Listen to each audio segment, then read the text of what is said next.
Informativo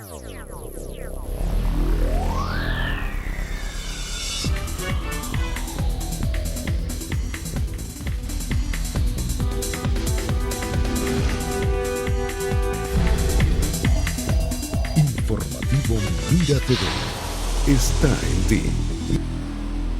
Amigas y amigos, sean todas y todos bienvenidos a la entrevista meridiana. Como siempre, un verdadero placer contar con su amable audiencia. Hoy nos complace presentarles a nuestro invitado. Se trata del secretario general del Movimiento al Socialismo Más a nivel nacional, Felipe Mujica. Abogado, muchísimas gracias por estar aquí. Bienvenido. ¿Cómo estás? Encantadísima de Muy bien. tenerle aquí. Bueno, los temas son infinitos para conversar con Felipe Mujica. Sabemos que el contexto país, pues, cada día tiene una dinámica que uno no deja de sorprendernos. Me gustaría inicialmente hablar de un tema que tiene como en ascuas a todos los venezolanos y es la legitimación de los partidos políticos. ¿En qué punto está y qué opina el MAS? ¿Qué va a hacer en este sentido? ¿Va a participar? ¿No va a participar? ¿Qué opina? Mira, el tema de los partidos, nosotros venimos manejándolo desde hace aproximadamente un año. Desde el punto de vista formal, el Consejo Nacional Electoral, con una reglamentación que ellos mismos aprobaron y de acuerdo con lo que establece la legislación, ellos tienen la obligación de que al inicio de cada periodo constitucional, cuando estamos hablando de periodos constitucionales en relación a esa norma, estamos hablando del periodo en el cual se elige la Asamblea Nacional. Esto está vinculado porque los votos que el CNE toma para los efectos de la validación de los partidos en relación al 1% son los votos listas que se producen por los candidatos a diputados. Bueno, eso debe haberlo iniciado el CNE en enero del año pasado.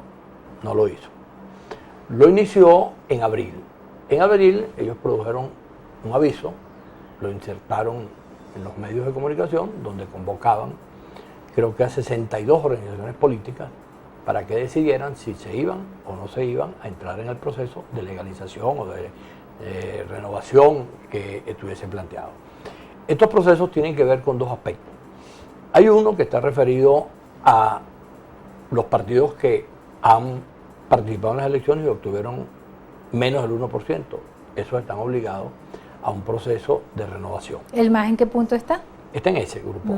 Y hay otro que es la situación de aquellos partidos que tienen más de 2 procesos. Sin participar. Sin participar. Entonces, esos son todos los partidos de la MUC. Porque los partidos de la MUC, desde el momento en que Capriles fue candidato contra Chávez, después Capriles contra Maduro y después la elección de la Asamblea Nacional, en esos 3 procesos fueron con la tarjeta única. Y eso significa que esos partidos, desde el punto de vista de su situación, están peor que los anteriores que te mencioné, porque esos partidos estarían desaparecidos simplemente porque dejaron de participar en los procesos electorales. El CNE violentó esa normativa también e hizo un solo reglamento donde meten un solo paquete. A todo el mundo igual. A todo el mundo igual. Entonces, no solamente lo hacen de forma extemporánea, porque no lo hacen en el mes de enero del año pasado, sino que lo hacen también de esa forma. Suspenden el proceso el año pasado por el supuesto argumento de que el revocatorio no permitía que se pudiera hacer las dos cosas, legalizar los partidos y al mismo tiempo convocar elecciones regionales. El mismo argumento que se utilizó para no realizar las elecciones de gobernadores, se utilizó también para suspender este proceso. Lo retoman ahora y lo retoman en lo que yo llamo un reglamento salvaje, que tiene unos aspectos que son verdaderamente patéticos. Al MAS le tocaría en carnavales, pero ya no. No, al MAS le tocaba, eso es uno de los aspectos, le tocaba si se hubiese mantenido el cronograma inicial. El sábado de Gloria y el domingo de Resurrección. En Semana Santa. En Semana Santa, al final de Semana Santa. Y había otro grupo de organizaciones que le correspondía en Carnaval. Ahí vale la pena hacer una consideración. No se acordaron el CNE. ¿Por qué el CNE no convoca elecciones en Carnaval? ¿Por qué no convocan elecciones en Semana Santa? Porque, dicho con un refrán, lo que es bueno para pavo es bueno para la pava también. Si yo puedo decir a los partidos que se legalicen en esa fecha o que hagan la renovación o como se llama. Cualquier proceso. Entonces cualquier proceso electoral. Eso es un absurdo, como lo ha planteado el Consejo Nacional Electoral. Y es un tema que, como son todas las cosas en Venezuela, los partidos políticos debimos haberlo asumido todos, negándonos a que el CNE aplicara. En el caso del MAS, nosotros le propusimos al CNE hace aproximadamente 2 meses, fuera de conversaciones, ya con un escrito presentado con un conjunto de organizaciones, le dimos, convoquen a los partidos, conviértanse en un escenario de diálogo y que el CNE, en su condición de organismo rector, avance en un acuerdo consensual que permita que se resuelva el tema de los partidos y el cronograma electoral. Ahora, sabes que cuando te escucho percibo, como dicen en el argot popular, que el juego estaría como trancado, porque también uno se pone a pensar, bueno, ¿qué actitud debe tomar un gobierno que sabe que si va a un escenario, o intuye que si va a un escenario electoral está perdido y que hipotéticamente sería destruido por factores que llegasen al poder, porque así se ha estructurado y porque quizás que quien a hierro mata no puede morir a sombrerazo? ¿Cómo se debe comportar un partido si no es precisamente trancando las posibilidades de la única salida que puede ser electoral, cuando, por ejemplo, el trancarle el paso a la vía electoral prácticamente no les ha hecho nada, no les ha significado mayor drama? Yo esto lo he discutido con ellos, con sectores vinculados al gobierno, y yo les he dicho, mira, ustedes están cometiendo una torpeza insólita, porque ustedes están llevando al país a una situación en la cual el día que haya un proceso electoral, el que sea, para elegir una reina de belleza, para elegir un presidente, para elegir un gobernador, el que sea que se convoque, bueno, simplemente se va a aplicar aquel viejo dicho que señala que la necesidad tiene cara de perro. Y entonces, bueno, todo el país va a coincidir en que ustedes son el objetivo a derrotar. Ahora, si ustedes eso no lo flexibilizan, que tienen que flexibilizarlo no porque ustedes quieran, sino porque constitucionalmente es así, ustedes están cometiendo un gravísimo error bajo el supuesto de que no pueden hacer elecciones porque las pierden. Por cierto que ese es un supuesto, ese es un hecho político cubano, porque los cubanos fueron los primeros que impusieron que la situación económica de un país impedía ganar elecciones, que se pudieran hacer elecciones. Ahora, si eso fuese verdad, y ocurren de todas las cosas en el mundo, entonces Chávez nunca debió haber sido electo presidente, porque recuerda que cuando Chávez ganó las elecciones, Venezuela tenía una de sus peores situaciones económicas. El barril de petróleo con el gobierno de Caldera había caído creo que a $6 por barril. Bueno, y sin embargo se hizo la elección. Pero es que aquí vemos como una lectura de un tipo de política que uno no decodifica, que no entiende cuál es la lógica, ¿no? Porque fíjate que Venezuela tiene una historial electoral y de alguna manera una llave que se abre y se baja un poco la presión a través de elecciones, pero en este momento pareciera que eso no se va a dar y no vemos desde los sectores, por ejemplo, de la oposición, también una posición firme ante los hechos, ante la respuesta. Pareciera que le dan el chance más bien al gobierno que reaccione y haga lo que tenga que hacer. El año pasado, por ejemplo, con el referéndum. Yo no tengo una visión tan pesimista. Yo no creo que no vaya a haber elecciones. Yo creo que el gobierno está haciendo lo imposible para retardar los procesos electorales. ¿Y cuándo hay en 2018? Creo que esa dinámica lo va a colocar en la condición que ya te dije. Creo, como también tú lo has afirmado, que los errores y las conductas equivocadas del campo opositor le han facilitado al gobierno una cantidad de situaciones que de otra manera no los hubiera hecho. Por ejemplo, tú mencionas el revocatorio y tiene toda la validez del caso. Si en vez de haberse propuesto la MUC, después de un resultado electoral como el que obtuvo en el año 2015, haberse propuesto hacer el revocatorio, si hubiese diseñado una estrategia que permitiera aterrizar en la elección de gobernadores, en este momento tendríamos 20 gobernadores opuestos una al estructura gobierno, real, una nueva expresión de la voluntad de los venezolanos, y el revocatorio perfectamente se pudo haber hecho en cualquier momento de este año. Ahora, coinciden unas cosas que ya le hemos dicho. Tenemos no solamente el peor gobierno, sino que también hemos tenido la peor oposición de la historia en relación a la cantidad de errores que ha cometido. Entonces tú te haces la pregunta, que tiene que ver con lo que tú dices, ¿cómo un gobierno tan malo, quizás el peor gobierno de la historia, pueda sobrevivir de la manera que está sobreviviendo por sus méritos? Yo creo que en una buena medida tiene que ver con los errores que hemos cometido, porque no es que ha cometido la MUC, aquí se han cometido errores desde el año 2000 hasta ahora, errores gravísimos. Ahora, la MUD es un grupo importante, por supuesto, de partidos que están en oposición al gobierno. Hay otros sectores que también están en oposición. Ahora, dentro de ese gran grupo de personas, ¿dónde está el liderazgo? ¿Cómo aglutinar? ¿Qué camino tomar? Porque creo que esa posibilidad y esa esperanza es lo único que mantiene un tanto a quienes tienen la posibilidad o dicen, bueno, mira, hay que esperar, que esto va a cambiar, que la cosa va a mejorar.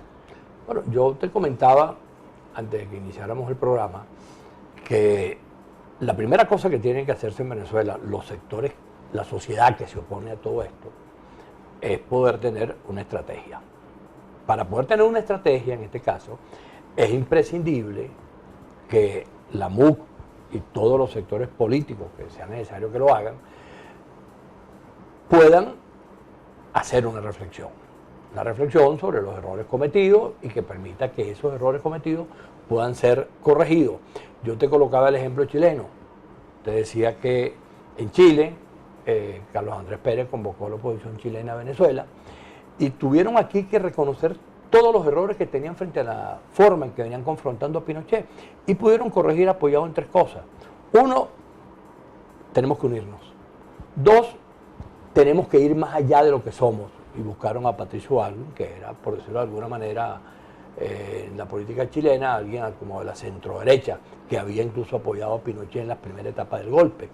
Y después dijeron, tenemos que buscar una manera de hablarle al país y no hablarnos a nosotros, lo cual significaba romper el esquema de polarización que tenían, donde el único reclamo que se le hacía a Pinochet era que era un dictador, que había asesinado, que había torturado, que había perseguido, cosas que todas eran ciertas, pero que ya los chilenos de esa época no era su principal tema. Ese es un contexto chileno en una época y un tiempo. Ahora bien, aquí en Venezuela quizás podemos observar una oposición que se sobreestima, que subestima al adversario y un Chávez que todavía tiene más del 50% de posibilidades de aceptación, ese espíritu, esa visión de lo que fue el presidente Chávez. ¿Qué está pasando en este momento en Venezuela y cuál puede ser ese punto de encuentro y de negociación para mejorar las cosas? En la próxima parte, la respuesta de nuestro invitado.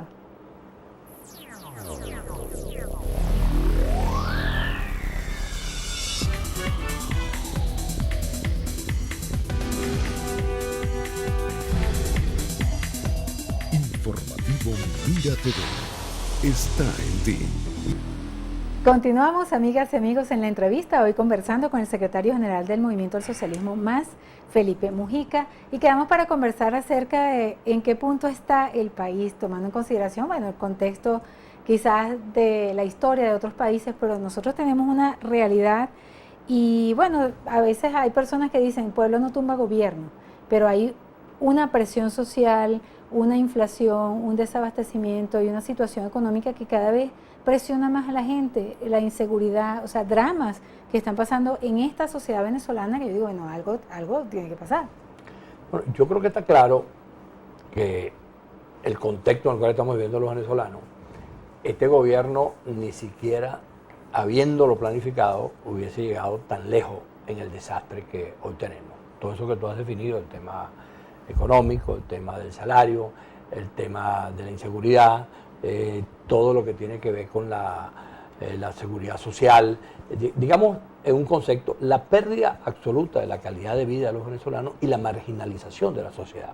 Eso es el punto donde estamos. Eso no es posible resolverlo nadie por separado. Tú le dices al gobierno, bueno, Maduro, asume la responsabilidad y tú resuelves los problemas y nosotros dejamos que tú lo hagas. No podría hacerlo solo. Tú le dices a la MUC, bueno, señores de la MUC, asuman ustedes el gobierno, resuelvan todo este conjunto de problemas y tampoco podrán hacerlo solos. Y tú agarras a los sectores que no están ni en el gobierno ni en la MUC y le haces la misma proposición y la respuesta es la misma. ¿Cuál es la conclusión? Que la solución pasa porque los venezolanos podamos asumir que el conflicto es de todos los venezolanos y que para poderle dar respuesta tenemos que ponerle un parado al escenario de la polarización, al escenario de la división de la sociedad, de la confrontación, de la negación del uno con el otro. Nosotros podemos seguir la situación. Ok, y le pusimos un parado, pues yo soy venezolana y le pongo un parado, ¿qué hacemos? Bueno, y es tú ponerle el parado, que no es una frase cualquiera, porque el punto principal es el siguiente: si yo estoy hablando contigo y tú no me respetas, yo no te reconozco, es evidente que ni tú ni yo tenemos ninguna posibilidad de hablar de nada, porque simplemente no nos respetamos. Ahora, lo mismo ocurre en la sociedad. Mientras en la sociedad no se logre construir un escenario que permita que eso comience a avanzar, simplemente los venezolanos estaremos en este toma y dame que tenemos. Es demasiado importante que el país comprenda, y esto es una contribución que no solamente es de los políticos, esto es una contribución de toda la sociedad, porque la situación de confrontación y la situación de división no solamente es de los políticos. Tú ves a diario familias divididas, amigos que ya no son amigos, personas que ya no se tratan simplemente por las Peor, razones familias que políticas. están divididas porque los hijos se fueron del país. Exacto, el país dividido con los hijos fuera, todo ese drama que estamos viviendo, hay que buscarle una solución. Y no es que no tenga solución, sí tiene solución. Por ejemplo, en 3 aspectos fundamentales: económico, electoral y social. ¿Cuáles y serían los político. caminos? Y político. Porque ¿qué es lo que ocurre? La gente cree que el problema político es menos importante que esos. Yo personalmente tengo una lectura. Quizás primero el político, porque el Tiene tema que ser es el político, ¿por qué? Porque el político es el que permite crear las condiciones para los consensos en el resto de las materias. Si tú no tienes un clima político favorable, ¿qué es un clima político favorable? Bueno, asumir que tenemos divergencias, que somos un país plural, que aquí no se acaba el chavismo, no se acaba los adecos, no se acaba los copellanos, ni los masistas, ni Primera Justicia, ni Voluntad Popular, ni Nuevo Tiempo, para nombrar algunos, y que eso forma parte de nuestra diversidad. Asumiendo eso y entendiendo que podemos ser gobierno o podemos ser oposición, pero que tenemos un propósito común que es Venezuela, Venezuela en letras mayúsculas, y que entonces allí se coloca el centro del asunto. ¿Crees que el diálogo es el camino? El diálogo siempre será el instrumento idóneo, porque si no utilizamos el diálogo, ¿qué mecanismo utilizamos?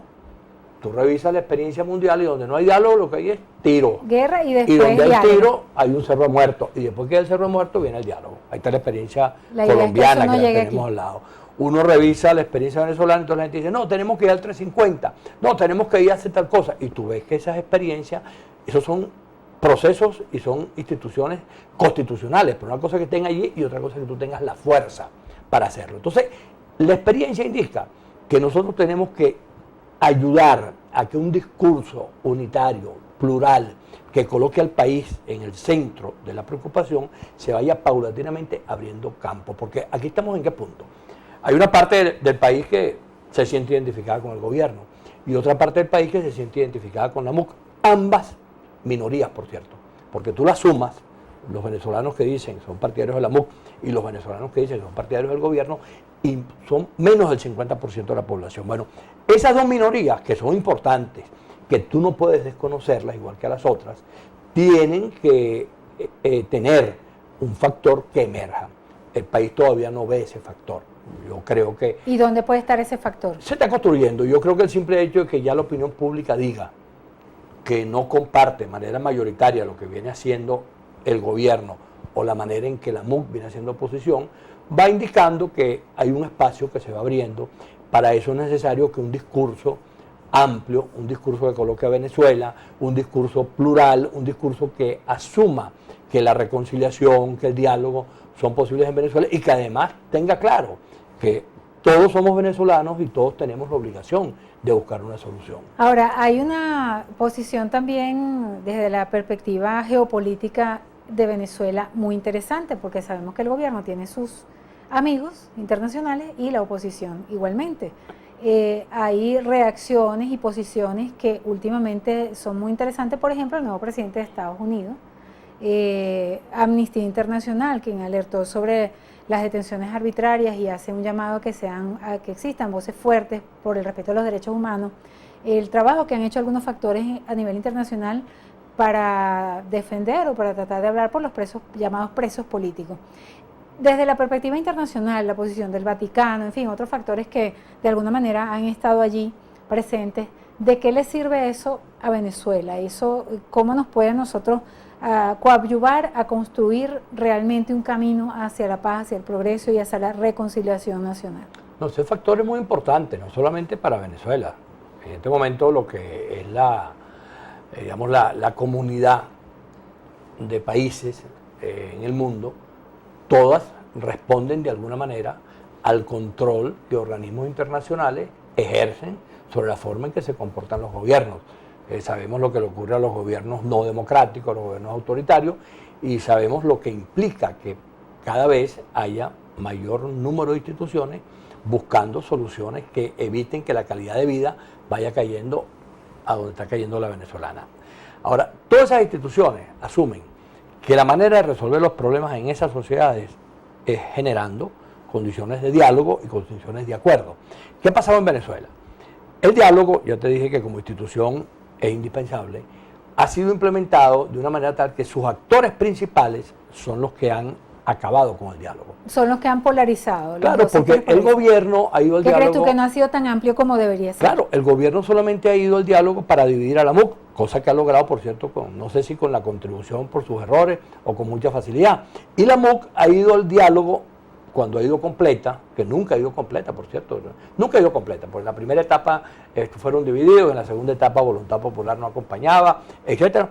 Los que han ido fundamentalmente para tratar de ocultar en el diálogo los errores que han cometido. Ahora, el diálogo en Venezuela, para que opere, y esto es algo que nosotros le hemos dicho abiertamente a los facilitadores en las conversaciones que hemos tenido, le hemos dicho, no sigan insistiendo en que el diálogo es entre la MUC y el gobierno. La MUC y el gobierno son factores importantes, pero son minoritarios.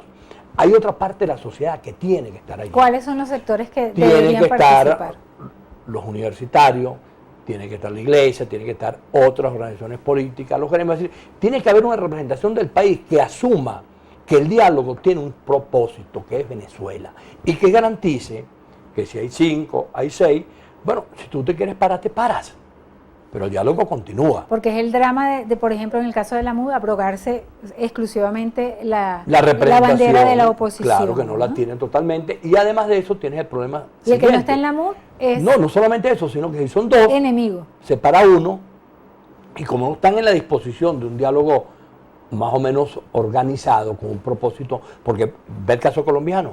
El caso colombiano, la guerrilla tuvo que sentarse con Santos. Santos, en la época en que fue ministro de la Defensa de Uribe, fue un ministro de la Defensa que le dio con todo a la guerrilla. Bueno, la paradoja de la vida lleva a que Santos sea el presidente de la República y que la guerrilla colombiana tenga que sentarse con Santos. Definitivamente las circunstancias son fundamentales. Claro, y la necesidad de resolver el problema, porque los colombianos después de 60 años y después de 250.000 muertos que afectaron a casi toda la sociedad venezolana, en los niveles de violencia colombiana que estuvo presente, bueno, tuvieron que irremediablemente sentarse. Entonces, aquí el diálogo, para que opere, tiene necesariamente que ser ampliado. Y eso tienen que comprenderlo la MUC y el gobierno. Y tienen que comprenderlo los facilitadores, porque si no, estamos presos de un diálogo en donde dos factores absolutamente polarizados, que a ninguno de los dos les interesa a Venezuela. Tú ves, por ejemplo... ¿Quién debe convocar el diálogo en este país? Los venezolanos asumiendo que es un diálogo que tiene que ser de esa manera, porque tú no puedes tener un país donde llega el gobierno y dice, las instituciones están con el poder, con el gobierno, entonces las nombran, la Contraloría, la Defensoría del Pueblo, el Tribunal Supremo. ¿Y la otra con quién está? Con la MUC. ¿Y cuál institución está con Venezuela? Porque estas están con el gobierno y estas están con la MUC.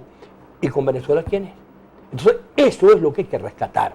Y para rescatarlo, es evidente, se necesita el concurso del gobierno, se necesita el concurso de la MUC, pero se necesita el concurso del resto de los factores, para que cuando tú digas, esta mesa de diálogo va a discutir los problemas de Venezuela, efectivamente esa sea la agenda. Y entonces allí tú pasas a lo que estábamos conversando ahorita, creas las condiciones políticas, y después que tú creas las condiciones políticas le puedes entrar al tema económico de manera especializada, al tema de la inseguridad de manera especializada, le puedes entrar a cada uno de los conflictos que están allí de manera especializada. Ya con mesas técnicas y trabajo. Para finalizar, Felipe, ¿crees y vislumbras en Venezuela unas mega elecciones para el 2018? ¿Crees que exista la posibilidad de un proceso antes? Yo a esa pregunta, yo le he dado una respuesta que es el eslogan de un programa de televisión que se llama Sábado en la Noche. Cualquier cosa puede pasar. Muchísimas gracias, Felipe Mujica, de verdad que un verdadero placer. Gracias a ti. Encantadísima de contar contigo y esperamos que esta invitación y este momento de conversación muy fructífera se repita. Cuando quieras. Bueno, era Felipe Mujica, secretario general del Movimiento al Socialismo Más a nivel nacional, quien estuvo con nosotros. Por nuestra parte, muchísimas gracias por permitirnos entrar a sus hogares a través de la pantalla de Mira TV. A nombre de nuestras productoras Andrea León y Lourdes Nava, nos despedimos con el mayor de los gustos, Daisy Oropesa, deseándoles una maravillosa tarde e invitándoles a que continúen en nuestra sintonía. ¡Felicidades!